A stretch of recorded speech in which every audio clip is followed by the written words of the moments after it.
OBC भाईचारा संगठन की मायावती हो चुकी है। विधानसभा चुनाव होने वाला है 2027 में। इसके अलावा पंचायत चुनाव भी है।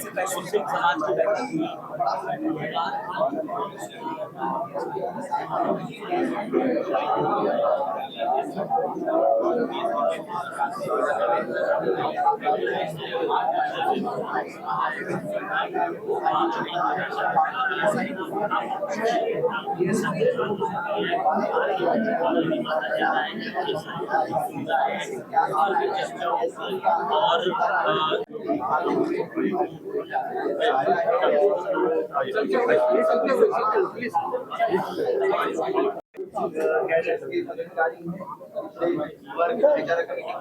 अपने क्षेत्र में जाकर बहुजन समाज पार्टी को मजबूत करने का काम करेंगे।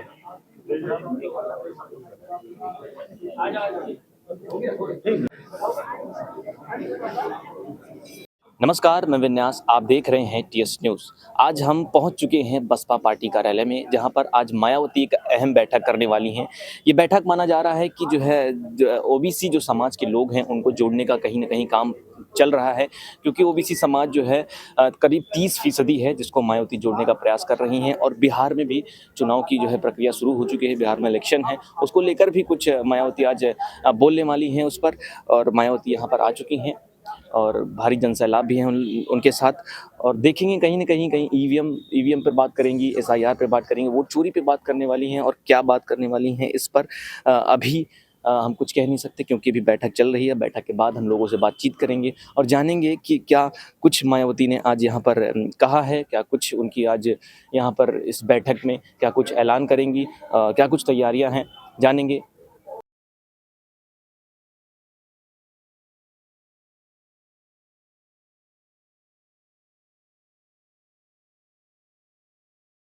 नमस्कार, मैं श्रेया और आप देख रहे हैं टीएस न्यूज़। इस वक्त मैं जो है बसपा कार्यालय पे मौजूद हूँ और बीएसपी सुप्रीमो मायावती की जो है आगमन यहाँ पे हो चुका है। आज जो है बीएसपी का जो है अहम बैठक है। बताया जा रहा है कि आज जो है बीएसपी और ओबीसी समाज की अहम बैठक है और यहाँ पे जो है ओबीसी समाज को लेकर के और अन्य तमाम मुद्दों पे जो है बातचीत होगी। बताया जा रहा है कि यहाँ पे ईवीएम को लेकर के, एसआईआर को लेकर के, ऐसे बड़े बड़े मुद्दों पे जो है ये बैठक बैठाई गई है और इस पे जो है बड़ी बड़ी बात की जाएगी। और 2027 के इलेक्शन को लेकर के भी कुछ अहम बातचीत की जाएगी, कुछ अहम प्रोपेगेंडा या फिर कुछ अहम चीज़ें बनाई जाएंगी। अभी वो कार्यालय में मौजूद हैं और बैठक चल रही है। अभी हम कुछ देर में आपको बताएंगे कि आखिर इस बैठक में क्या क्या बात हुई और किस अहम मुद्दों पे बातचीत हुई। बताया जा रहा है कि पिछली जो बैठक थी उसमें जो है मुस्लिमों को टारगेट की थी, मुस्लिम समुदाय की बैठक थी और जो तमाम मुस्लिम को मोड़ने के लिए तमाम प्रयास के लिए तमाम मुद्दों पे बातचीत की थी। और अब जो है ओबीसी समाज की बैठक है। अब देखना अहम होगा कि क्या कुछ नए, क्या कुछ बड़े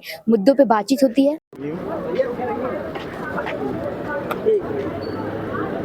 आज मीटिंग का आदरणीय बहन जी का जो आह्वान था वो बहुजन समाज पार्टी जो ओबीसी वर्ग के लिए आह्वान था, जो बहुजन समाज पार्टी जी ने 2007 से 12 तक की जो सरकार रही है, बहुजन समाज पार्टी ने ओबीसी वर्ग को जो देने का काम किया, उसी के पैटर्न पे 2027 का विधानसभा का उत्तर प्रदेश का चुनाव जो उत्तर प्रदेश में होने जा रहा है, वो भाईचारे को जोड़ने का, जो ओबीसी वर्ग को जोड़ने का आह्वान आदरणीय बहन जी के नेतृत्व में होने का काम हुआ है। ये अहम बैठक इसी के लिए थी। 2027 में आदरणीय बहन जी को 5वीं बार सूबे का मुख्यमंत्री हमें बनाना है। मैं चंद्र प्रकाश सैन उर्फ अन्नू, जिला संयोजक भाईचारा संगठन का जनपद मेरठ से हूँ। आज जो बैठक हुई है किन बिंदुओं पर बात हुई है? भाई संगठन को जोड़ने के, ओबीसी वर्ग को जोड़ने के लिए जो भाईचारे की मीटिंग थी, उसी का आह्वान पर ही आज आदरणीय बहन जी ने पर क्या दिशा निर्देश दिए गए?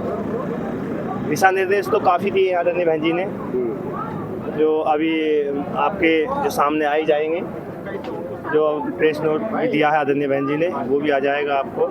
और हमें जो एक लिफाफा भी दिया है जिसमें आदरणीय बहन जी के जो है कार्य का जो समावेश भी है। ठीक है सर। बीपी सिंह की सरकार थी, बीपी सिंह की सरकार बनी तो उसमें 2 शर्तें रखी गई थी। माननीय बहन जी ने बताया कि बीपी सिंह जी हमारे पास भी आए, माननीय काशीराम साहब के पास भी आए, जिसमें हमने सिर्फ 2 ही शर्तें रखी कि एक तो परम पूज्य बाबा साहब को भारत रत्न की उपाधि दी जाए और दूसरा अन्य पिछड़े वर्गों ओबीसी समाज को मंडल कमीशन की रिपोर्ट लागू कर जाए, जो आर्टिकल 340 में प्रावधान किया गया है। तो यही बातों को लेकर बहन जी ने आज हमें समझाया और हम 2027 में इसी मुद्दों को लेकर हम ओबीसी समाज में जाएंगे, जिसमें हम पूर्ण बहुमत की सरकार 2027 में हम बनाएंगे। लिफाफे में क्या कुछ दिशा निर्देश जारी करेंगे? लिफाफे में यही है जो 4 बार की सरकार रही है, जो हमारे बहुजन समाज पार्टी के मुद्दे हैं, जो विचारधारा है पिछड़े समाज को लेकर, वही लिफाफे में दिया गया है। SIR को लेकर के क्या चर्चा, SIR को लेकर के क्या दिशा निर्देश दिए हैं? वो भी उसी पे भी कहा है, इस पर भी ध्यान रखें। किस तरीके का ध्यान रखेंगे आप लोग? अपने जब बूथ स्थल पर जाएंगे तो किस तरीके का ध्यान रखेंगे? अपने वोटों को ध्यान में रखना है, वोट हमारे कटने ना पाए, हमने जोड़ने का काम भी करवाना है। बस यही। क्या नाम आपका? थोड़ा परिचय से। प्रधान एडवोकेट है, मैं जिला संयोजक भाईचारा मर्दवास। हल्का नीचे कर लीजिए, चेहरा होना चाहिए भाई, चेहरा आ जा, चेहरा आ जा। क्या चर्चा हुई, क्या रहा? थोड़ा माइक नीचे कर। सबसे पहली बात तो ये है कि जो कुछ जानकारी है वो जानकारी हमारी नेता मान्य बहन जी ने प्रेस विज्ञप्ति जारी की है। आज पूरे उत्तर प्रदेश में जो ओबीसी सामाजिक भाईचारा संगठन जिले स्तर पर तैयार किया गया है, उन सभी हमारे जिला संयोजक लोगों को, जो एक SC एक OBC, उनको बुलाया गया था मीटिंग में, जिस बैठक को माननीय बहन जी ने खुद लिया था। और माननीय बहन जी ने इस बात को बताया है, जो प्रेस विज्ञप्ति में भी आपको मिला होगा, कि बहुजन समाज पार्टी का एक पिछड़ा समाज भी बहुजन समाज पार्टी का ही अंग है, और बहुजन समाज पार्टी ही पिछड़े समाज की लड़ाई मजबूती के साथ लड़ी है, चाहे वो मंडल कमीशन लागू। अभी जो है बीएसपी की बैठक खत्म हुई है, तो हमारे साथ कुछ लोग हैं, आइए उनसे पूछते हैं कि आखिरकार बैठक में क्या कुछ अहम मुद्दे रहे। आपका नाम? अजय कुमार भारती है हमारा। बैठक के क्या कुछ अहम मुद्दे रहे, किस किस विषयों पे जो है ये बैठक थी, कुछ विस्तार से बताइए हमें। 2027 में बहन जी ने सरकार बनाने के लिए रणनीति बनाई है, उसी पे जो है विशेष चर्चा हुई हम लोग। जो कि ओबीसी समाज की बैठक थी, तो क्या नई रणनीति बनी है इसमें? नई रणनीति यही है, ओबीसी भाईचारा समाज को जोड़ना है हम लोगों को, और जोड़ करके आगे जो है हमको बहन जी को मुख्यमंत्री बनाना है 2027 में। क्योंकि जो पिछली बैठक थी वो मुस्लिम समुदाय को लेकर बैठक थी, और लगातार जो ऐसे समुदायों को या फिर धर्मों को लेकर जो बैठक बैक टू बैक हो रही है, तो इसका क्या इम्पैक्ट पड़ सकता है? 2007 में जो हमारी सरकार बनी थी वो भाईचारा के ही बल पे सरकार बनी थी, तो हम लोग जो है डोर टू डोर जा करके भाईचारा बना रहे हैं आपस में, और उसी से हमारी सरकार बनेगी 2027 में भी, जिस प्रकार से 2007 में बनी। अखिलेश यादव पीडीए पे काफी फोकस करते हैं, और वैसे ही जो ये ओबीसी की बैठक थी, तो कहीं ना कहीं लग रहा है कि जो पिछड़ा वर्ग है उसको जो अपने तरफ खींचने की कोशिश हुई, तो क्या मतलब इस बैठक के माध्यम से अखिलेश यादव को चुनौती देने की प्रक्रिया चल रही है? पिछड़ा वर्ग तो हमारे साथ था बहुत पहले से ही, और आज जो है बीच में भटक गया था, फिर से हम लोग जोड़ने की कोशिश कर रहे हैं, वो तो हमारे साथ ही था। कुछ नई रणनीति इसमें कुछ क्या बनी है, कुछ बताइए। देखिए, अखिलेश यादव जी केवल पीडीए का नाम लेते हैं, पीडीए के लिए कुछ बोलते हैं, जब महापुरुषों के नाम पे बहन जी ने जिला बनाया, नगर बनाया, मानवर श्री कांची राम साहब के नाम से जो है कि एक नगर बनाया था, वो कासगंज जिले के नाम से, उसका भी नाम बदला। जब पावर में आए तो उनको दलित पीडीए भूल जाते हैं, जब पावर से जाते हैं तो इनको दलित पीडीए याद आते हैं। और बहन जी ने अपने मुंह से पहली बार बोला कि 2027 में सरकार बनानी है तो बनानी है, इसलिए बहन जी ने हर समाज के भाईचारे को बहाल किया और करके सरकार बनाने के लिए तत्पर है। हम लोग भी मन से लगे हुए हैं। 2027 के चुनाव को अपने पक्ष में करने के लिए बीएसपी क्या कुछ नए हथकंडे अपनाएगी? हथकंडे क्या मतलब, जैसे उनका एक ही कहना है कि हमको सर समाज को लेकर चलना है। केवल जैसे अखिलेश जी कहते हैं पीडीए, मान्या बहन जी ने इस बार मंच पे आपने देखा होगा, शहीद साहब मिश्रा भी थे, उमाशंकर सिंह भी थे, और उसके बाद मुनकाद अली थे, और आकाश आनंद जी थे, विश्वनाथ पाल साहब थे। तो इन्होंने सर्वजन हिताय सर्वजन सुखाय का जो नारा दिया है, ये सर्व समाज को लेकर चलने का काम कर रही हैं और सबको लेकर चलेंगी। इसी के बल पर सरकार बनाएंगे हम लोग। बताया गया था कि इसमें जो SIR और EVM को लेकर भी ये बैठक थी, तो उस पर क्या कुछ चर्चा हुई है? वोटर लिस्ट में वो सब नाम डलवाने के लिए माननीय बहन जी ने बोला है और वो नाम समीक्षा हो गई, उसका हम लोग को मिल भी गया है लिफाफा। जो कटे हुए नाम है उसको डलवाना, हाँ, उसको जोड़ने के लिए या जो नाम नहीं जुड़े उनको जुड़वाने के लिए सब कुछ बायोडाटा माननीय बहन जी ने हम लोग को दे दिया है। एक बार आप दिखाना चाहेंगे क्या है मतलब इसमें अपने लिफाफे में? अभी तक तो हम लोगों ने खोला नहीं है। दिशा निर्देश है कि हम लोगों को किस तरह काम करना चाहिए और SIR का वो सब हम लोगों को बताया गया है। बहन जी ने वही दिशा निर्देश दिया है कि अपने वोटर, क्योंकि माननीय श्री कांशीराम साहब ने कहा था कि कोई भी चुनाव जीतने के लिए 3 चीज़ जरूरी है: अपने वोटों को बढ़वा लेना, अपने वोटों को डलवा लेना और सुरक्षित अपने वोटों को गिनवा लेना। तो उसी पे आधारित माननीय बहन जी ने दिशा निर्देश दिया है। जो चुनाव आयोग का दिशा निर्देश है उस अनुसार अपने लोगों को वोटों को बढ़वाने का काम चल रहा है। वोट चोरी को लेकर के बहन जी ने क्या कुछ कहा? देखिए, सरकार उनकी है, EVM है, कहीं न कहीं EVM में गड़बड़ी तो है, इसको नकारा नहीं जा सकता। कई जगह जांचें हुई है, कई जगह। एक चीज मैं आपसे पूछना चाहता हूं कि जब भी EVM खराब होती है तो कहीं भी वोट पड़ता है तो बीजेपी को ही क्यों पड़ता है? कभी ये तो होना चाहिए कि बीजेपी को हमने वोट दिया तो कांग्रेस या बसपा या सपा को भी वोट देना चाहिए ना। EVM जो खराब है, टेक्निकल इशू है, तो ऐसा भी तो होना चाहिए कि हम बीजेपी को वोट दे रहे हैं और हमारा वोट कहीं और जा रहा है, लेकिन हम कहीं भी वोट डाल रहे हैं तो जब टेक्निकल इशू होता है तो बीजेपी को ही जाता है। ऐसा क्यों होता है? मतलब BSP मानती है कि EVM में कहीं ना कहीं धांधली चल रही है। बिल्कुल है, धांधली है। तो और 2027 को लेकर क्या कुछ नई रणनीतियों के बारे में डिस्कस हुआ? 2027 को लेकर माननीय बहन जी ने कहा है कि जो 13 साल बाद जो है कि सामाजिक भाईचारा कमेटी हमने बहाल किया है।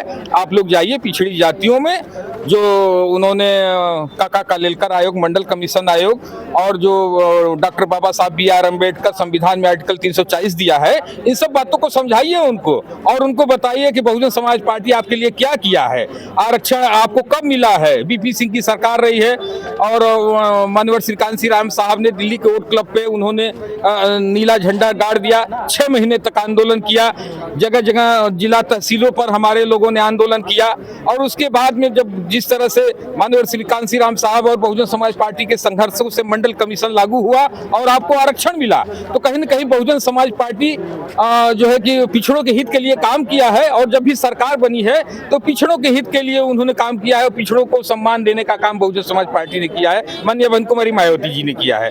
तो उन सब बातों को बताया और उन्होंने कहा कि जा करके समझाइए, क्योंकि हमारा बैकवर्ड क्लास उन जातिवादी पार्टियों के बहकावे में आकर के, धर्मवाद के चक्कर के बहकावे में आकर के वो लोग बहक चुके हैं। तो उनको फिर से समझा करके उनको समझाने का प्रयास करिए कि आपका अगर कोई हितैषी है तो बहुजन समाज पार्टी और बहन कुमारी मायावती जी है, और उनको जोड़ करके ये कार्यक्रम 27 तक चलाइए और बहुजन समाज पार्टी के 27 में पूर्ण बहुमत की सरकार बनाएंगे हम लोग। तो मतलब BSP भी मानती है कि धर्मवाद की सरकार चल रही है ऐसा?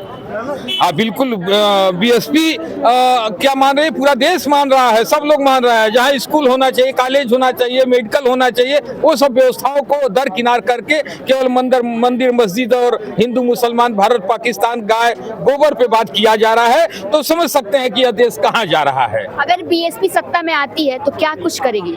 BSP सत्ता में आती है, जो डॉक्टर बाबा साहब BR अम्बेडकर के संविधान में निहित व्यवस्थाएं हैं उसको लागू कर देगी। संविधान को मानने वाले लोग हैं हम लोग। बहुजन समाज पार्टी संविधान को मानती है, कोई मैनिफेस्टो नहीं देती है। बहुजन समाज पार्टी का मैनिफेस्टो भारतीय संविधान है।